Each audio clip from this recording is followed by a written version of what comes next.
obviously to start the show, we got to start quarterbacks. And I'm not going to take all the airtime in this because when we talk quarterbacks, you're the quarterback guy. You have this college list that you come out with that people crush you on Twitter. So how do you feel the quarterbacks? Obviously, Kirk Cousins, top of the group, huge contract going to Atlanta. What do you think about that? Yeah, well, I mean, first off, listen, I value your opinion on quarterbacks too. You've seen a few. You practiced against a guy that was pretty good every day, so He's decent. let's not sell yourself short here, right? But like the Kirk Cousins thing, I'm shocked by it. I am, right? I had Florio had been kind of alluding to it. I had not heard anything like substantial in NFL world, right? Where I was like ready to buy into it.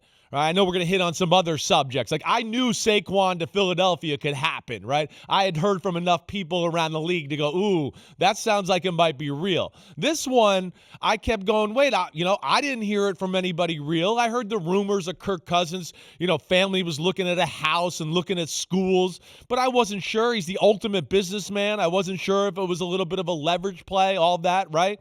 And at the end of the day, too, really from a football standpoint, the one thing I kept saying, Devin, and I don't know if you agree with this, was I was just like, wow, I mean, that's a gutsy, bold move. You're going to leave a place like Minnesota, Justin Jefferson, Mario Addison, right? Hawkinson, a pretty good pass-protecting O-line. O'Connell, that's one of the better offensive head coaches in football, right? You're going to leave that and they believe in you? To go to kind of the unknown to a degree, that's where I didn't really get behind it and buy it. So I can't lie, I was shocked when I saw it, actually coming to fruition yesterday, and I was doing my podcast live. I really was shocked.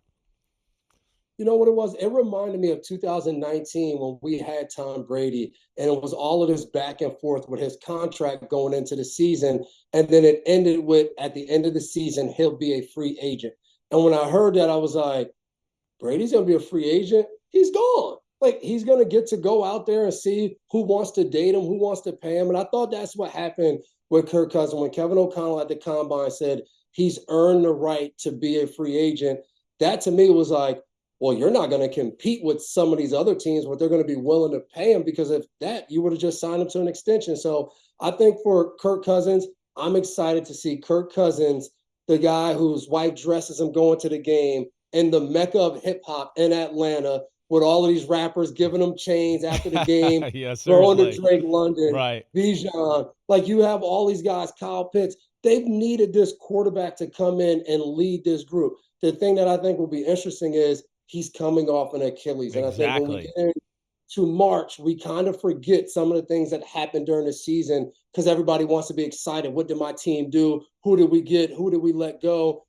Kirk Cousins, like, when is he going to be ready to play? Is he going to be 100%? I know the technology and the treatment and everything is 10 times better with this injury, but it's still a significant injury It for an is. older player. Right. So, and they need him in the beginning to lead this group and get them to believe in what they can do next and how they can go and be competitive in this division. Yeah, I hear you, everything you said there, right? They do. They want to get the new regime. Raheem Morris, he does have background with Kirk Cousins back to the days in Washington under Shanahan and the whole crew there. So he does know him. Zach Robinson being the offensive coordinator, being from the Rams under McVay.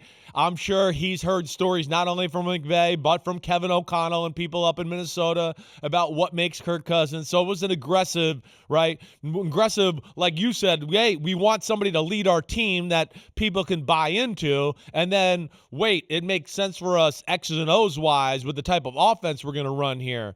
That's where, it does match up, let alone, I think you feel the same way as I do. I think Atlanta's team is pretty damn good. I do. Yep. The offensive line, one of the best in football, right? Defense has got some talent, maybe need a few extras, another pass rusher or something like that, but you name the other stars on the offensive side of the ball, right? So there's something there to be had, certainly. But in that, too, I thought there was risk for Atlanta, too, along the lines of what you mentioned. I mean, yeah, it's 30. He's going to be 36 in August. He's not going to be able to practice fully in OTAs, right? So you're not going to get the full Kirk Cousins experience then.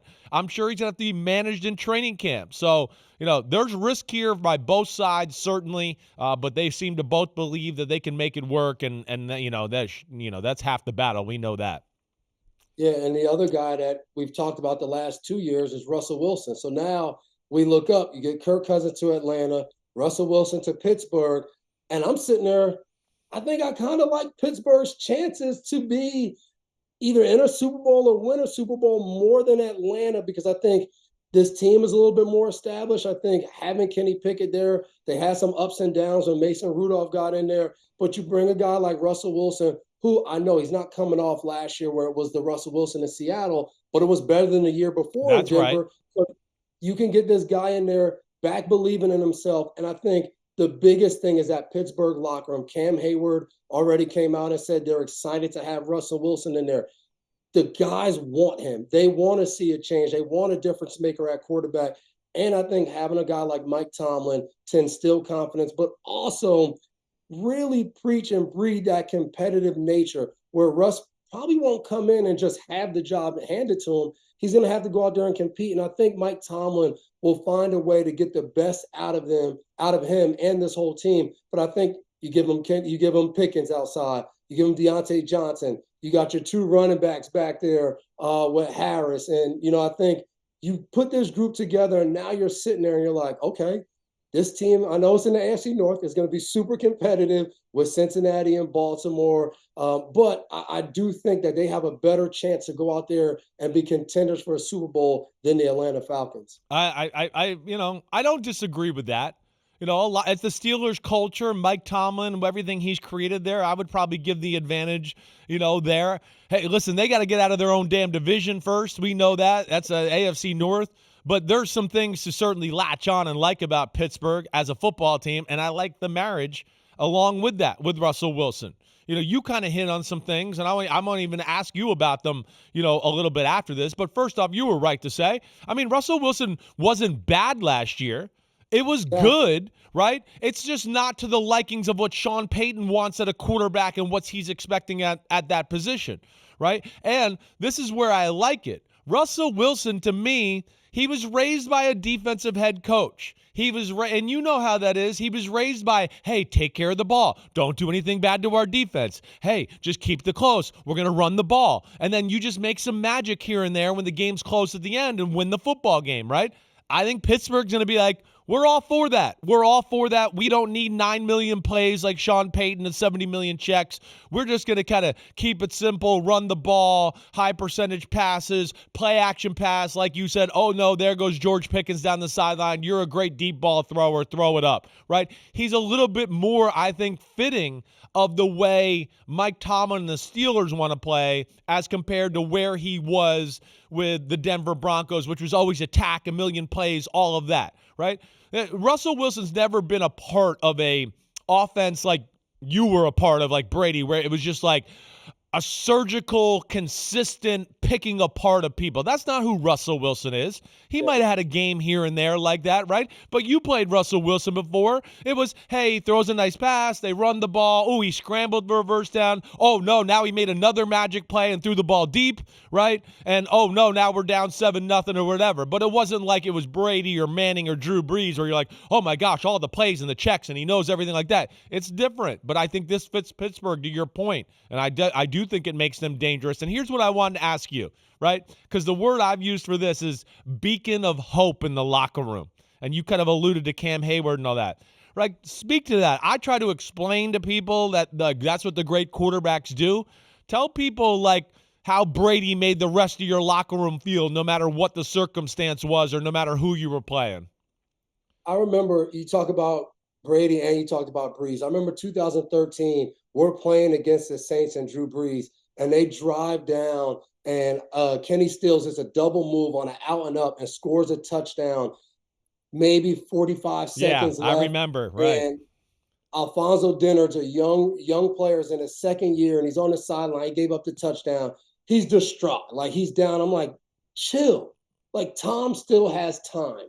Like, just believe in what 12 can go out there and do. Right. And a game we should have lost. Defensively, we didn't get the stop.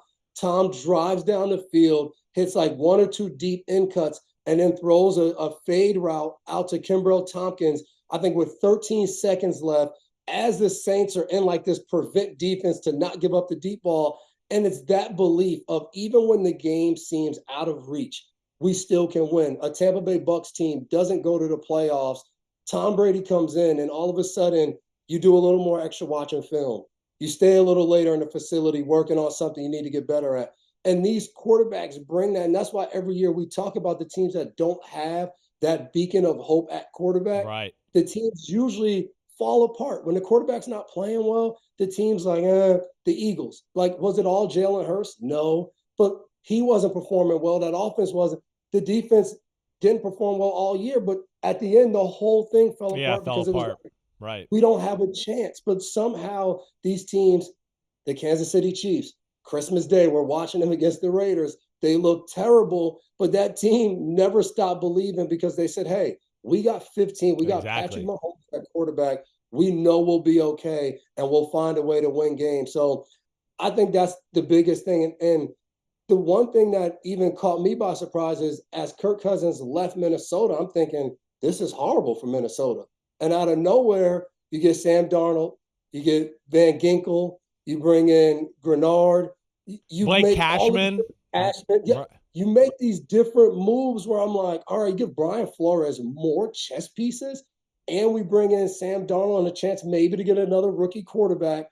And you're like, okay, maybe Minnesota, like, this won't kill their whole team. I hear you. I'm not giving up on them.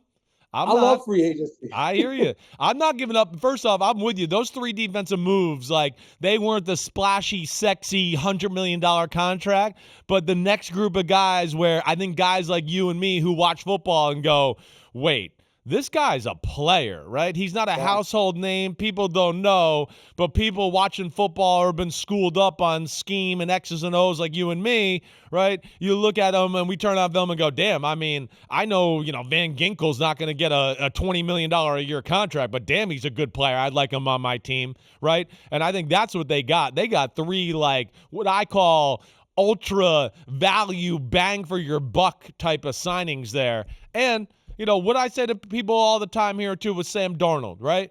Hey, when you're around crap and crap's all around you and touching you, you start to smell and look like crap. And that's what Sam Darnold has been around his whole damn career. I mean, the Jets was crap. The Panthers was crap, right? Oh, he got around the gold standards 49ers and played in the preseason game and a little regular season game. All of a sudden, he's golden shiny again. Look at this crap, right? I mean, so, I do think he has a skill set to be a starting quarterback and be successful in the NFL, right? He's a good athlete. He's got a better arm than Kirk Cousins. This will be the first time he's in a place where he can be the starter and the supporting system around him is there, and you would expect it to succeed. So we'll see where he goes. But, yeah, I'm not giving up on the Vikings like you are. Like you, I still have belief there in what they're doing. Yeah, and we can't forget, they even signed Aaron Jones this morning. Another chess piece for them. Right. And before we move on to probably something that's not going to sit well with you, the Philadelphia Eagles, what do you think? Does Tampa Bay keeping Baker Mayfield give them a chance to be back where they left off, falling a little short to Detroit? Or do you think this doesn't have the same ceiling as last year? No, I think it does have the same ceiling. In fact, I mean, I would hope that the expectations and the ceiling get a little higher as far as, what we got here. They got a little special, relationship here. One, I mean, they did the right thing by franchising Antoine Winfield. That was the right thing. Right? Quarterback, hey, it's hard. Like, the quarterback, it's not easy like we were just talking about with Kirk Cousins. If you're Baker Mayfield, hey, wait, I've won the starting job. I'm at a place that likes me, right? I've got a little rapport with Mike Evans and the rest of the offensive guys. I like living here, right? They like me. We went to the playoffs. You don't just throw that away to go somewhere else for like an extra $1 million or $2 million or whatever like that. I think it's a match made in heaven, let alone, he's gritty. He can handle pressure like following up Brady or the pressure of, I don't know if he's really ever going to live up to the number 1 pick. So, no, I thought that was a no-brainer really by both sides. I'm glad they got that done. And, yeah, I think Tampa, with that D and Todd Bowles, and they maybe add another weapon or 2 on offense, can certainly be dangerous going into 2024. Yeah, I agree. I'm excited about Baker being back. And I think what you said, it was a win-win because I think for Tampa, it was how do we not pay the Daniel Jones contract Yeah, and set right. ourselves up Yeah, and that's put right. ourselves in a situation that we're not happy about. So they come in under the $40 million a year range, but a guy who was by some considered a bust as a first pick in the draft now has kind of revitalized his career. He's in Tampa, a team that believes in him. You can see how happy Mike Evans is when they're playing with him. He has that gunslinger mentality. He's going to go out there, toss the ball around. And what I love about teams when you make it to the playoffs and you fall short in a hostile environment like being in Detroit, throw an interception on a 2-minute drive that ends the game. All you want to do is get back to that place and try to Right. take advantage of the opportunity to be in the conference championship game next year. And I think if they can convince Levante David to come back on a more of a friendly team deal to tell them, like, hey, we want this team to be better around you because you're an older guy and it means more to you to win a Super Bowl. And if they can work that deal out and continue to get better on, like you said, with some weapons and different things like that to get over the hump, because Detroit did get a little bit better, I think, trading and getting Carlton Davis. So if you're back in that environment, you got to try to figure it out. Hi, I'm Mike Tirico, and thanks for watching. Make sure to hit subscribe for the latest news and highlights from NBC Sports.